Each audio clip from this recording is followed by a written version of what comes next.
Stunning fakery in the alleged chemical weapons attack, according to a former UK ambassador. Coming up. The British Broadcasting Corporation is accused of staging chemical weapons attack. The CIA admits planting CNN reporters. And international lawyers call for journalists inciting violence to be expelled.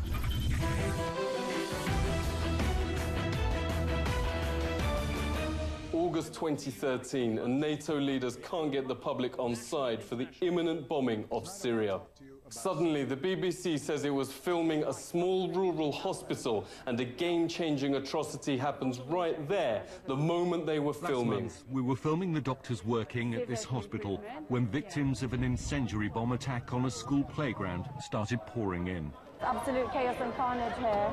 It must be some sort of napalm. But a highly sceptical public stayed hostile to military intervention.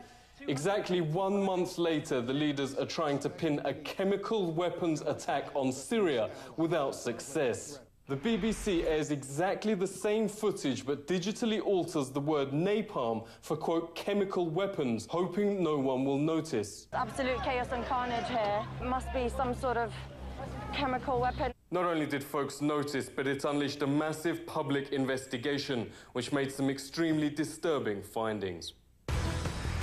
This is the total fabrication. From beginning to end of an atrocity with BBC reporter Ian Pannell standing amidst a tableau of very bad actors. This is completely beyond the pale. This audio analysis by media investigator Robin Upton shows both versions are identical and from the same speech. The BBC then digitally altered the words from napalm to chemical weapon, the exact justification NATO was finding difficult to prove. That game-changing allegation was made by 2 doctors that had travelled with the BBC, who claimed the number of sudden casualties is, quote, overwhelming. What kind of doctor, notes media investigator Robert Stewart, gives interviews when she is surrounded by supposedly seriously burned and dying teenagers? Get anyone who isn't a patient out of here. When a nurse does finally start to help, her order to get anyone who isn't a patient out of here doesn't apply to the cameramen. Even worse, notes Stewart, is the bizarre acting which starts when the man in the centre gives the sign. What do you need to see? We're just human beings. We want to live, you know? Isn't it our right to live? Dr. Roller, on whose sole claim the BBC sends napalm chemical weapons allegations around the world, is actually the daughter of Syrian rebel Musa al-Qadi. The parallel to the Gulf War and nurse Naira is stunning. Congressman said the nurse's tearful testimony that Iraqis were killing children swung their vote in favour of war. Took the incubators and left the children to die on the cold floor.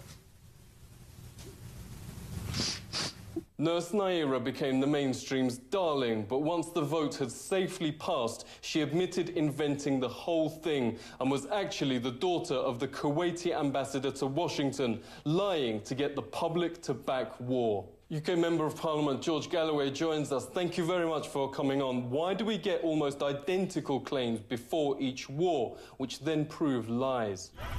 Well, the Bush and Blair Corporation, as it became in the run-up to the Iraq War, has almost entirely lost its reputation for journalistic integrity.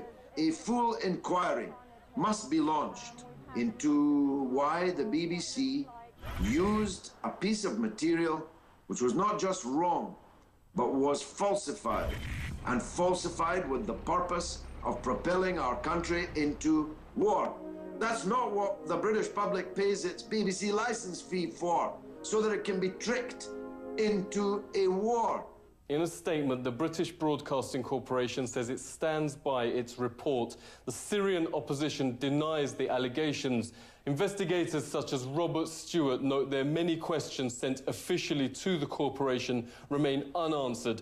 There are also numerous such precedents, both in this war and previous invasions. Brilliant is how a top Western official called tricking the public through routine faking of atrocities and commonly aired on mainstream bulletins. Nightly news shows just a few cases of what happened next after mainstream cameras ended their reports. It shows people putting on, fake wounds. It shows there's some guys there. Look, there's their head wounds. Peace, everybody. We're doing the right thing. We're creating fake propaganda. I mean, it's not even real atrocities. So they're there lined up. There was another video. It shows some guy kicking his leg and with a fake blood wound. Here's a guy who wakes up from his funeral. Watch this. They're reading. Oh, there. Oh, wait. There. Oh, he's awake. He's not even really dead. And so, I mean, this is just crazy what goes on. There was another video that was shot of a supposed massacre, and it cuts. You don't see the whole thing. When you go to the Al Jazeera footage, it shows real quick clips of a guy kicking his leg, and he's got blood coming out, which turned out to be fake blood. The so-called activists behind the fakes are by far the most popular source, despite them never being verified and regularly disproved as fabrications to justify more NATO arms. The term activist may sound like a well-meaning Western campaigner or charity, but the Foreign Policy Journal notes it's just newspeak for insurgents. The official source on Syria casualties, or what mainstream claims is official, is impressive-sounding organization the Syrian Observatory for Human Rights. Reuters exposed the fact 3 years ago it was not an organization at all, or even working in Syria. It's a single pro-insurgent supporter living in Coventry, England. Here pictured at the Foreign Office after instructions from Britain's Foreign Minister himself. In leaked footage, ordinary Syrians told the BBC they're tired of its lies and the insurgents they're cheerleading are a tiny minority led by foreign gangs. You don't like BBC? BBC كله. Why? سيء. لا يعني BBC سيء. Because you are talking very bad about Syria. Everybody when BBC Arabic he can hear the lie about Syria. Al Jazeera and Arabia. But maybe Syria is like any country. Some people support and some people don't support. No, everybody has support. So Syria is different. There is very little people. Maybe 10,000 like that. But the most of people, 22 million, 23 million person support Bashar al-Assad. But even and we have not demonstration, we have armed gangs. Pro-war media is forced to resort to colossal lies since intelligence chiefs revealed to America's top investigative reporter, Cy Hirsch, quote, Obama's cronies are making it up. All the evidence actually points to the jihadis staging the chemical attacks. The attack was not the result of the current regime, the high-level intelligence officer wrote in an email to a colleague. The guys are throwing their hands in the air and saying, how can we help this guy, Obama, when he and his cronies in the White House make up the intelligence as they go along, said a former senior intelligence official. The distortion, he said, reminded him of the Gulf of Tonkin incident. What? The president wants a white one. He wants a white one? A white? Let me talk. He's mobilizing the 6th Fleet. The thought a US president would start a horrific foreign war by staging a pretty female front as a victim made people laugh. The young Albanian national fleeing in this video is attempting to escape terrorist reprisals in her village. Meet Julia, if that's her real name, the celebrated face mass media call the creator of a viral video asking the US to help Ukraine. It was actually created by the State Department's National Endowment for Democracy to mask the fact Washington joined Ukraine's thugs and murdered their way to power. A leaked phone call with EU Foreign Minister Ashton revealed the opposition planned and executed the infamous sniper violence of Kiev, shooting both the police and their own supporters in the back. Study found a total of 250 mainstream sources lied that the snipers belonged to Yanukovych. Only 7 of the entire mass media even mentioned the bombshell leak, and those that did framed the report to suggest it couldn't possibly be true. Former Wall Street Journal editor Paul Craig Roberts calls the coverage of Ukraine a new low in the history of the mainstream, which is now simply what he describes as a ministry of lies. Investigative reporter John Helmer's uncovered mainstream staging demonstrations and attempts to provoke disorder. He joins us. Great to speak to you. One US scholar notes the coverage has now become Orwellian. What's going on? So the weaker your government, the more interested the leader might be in threatening Russia to look strong at home when it's obvious he's not strong at home and couldn't get re-elected. That's particularly true, let's say, of the French president or the Prime Minister Cameron at the moment. And arguably, President Obama is not only a lame duck, but having great difficulty in putting together a winning coalition for the Democratic Party's next candidate for president. When you've got weak political leaders, you need to look stronger than you are in public opinion in the media. So there's this process of misleading and disinforming. The Senate committee inquiry revealed CIA running mainstream media in the vast operation known as Mockingbird. More than 400 journalists and media chiefs claiming to watchdog the government, with the exact opposite joining to mask US government crime at home and abroad.